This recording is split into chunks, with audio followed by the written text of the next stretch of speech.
Hello friends, तो कैसे हैं आप सब। एसएससी सीजीएल 2025 में बस 4 दिन बचे थे। सुबह सुबह मैं उठा, सबसे पहले अपना टारगेट सेट किया कि आज मुझे क्या क्या करना है। तो मैंने स्टार्ट किया अपना कैलकुलेशन से। कुछ कैलकुलेशन आधा घंटे किया, फिर थोड़ा कैलकुलेशन के वो मॉक दिए। उसके बाद फिर आदित्य रंजन सर की ब्रह्मास्त्र बुक से नल और पाइप का क्वेश्चन उठाया, फिर उसके कुछ फार्मूला रटे। फिर उसके बाद अपने नोट से रिवाइज़ किया।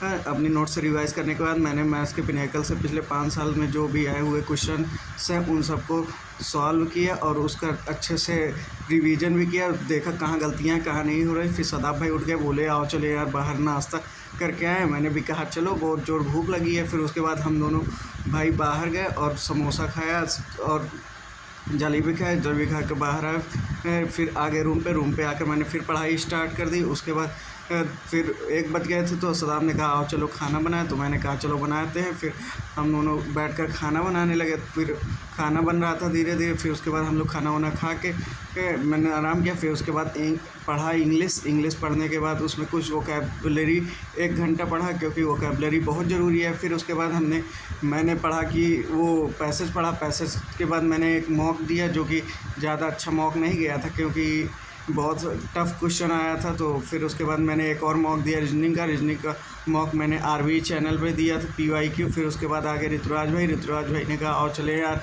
वो बाल कटा के आता। तो हम लोग गए बाल कटाने। फिर आगे शाम को फिर हम आराम कर रहे थे। उसके बाद मैंने शाम को अपना GS का भी रिवीजन किया, जो PY क्वेश्चन आए थे। इसी के साथ मेरा आज का दिन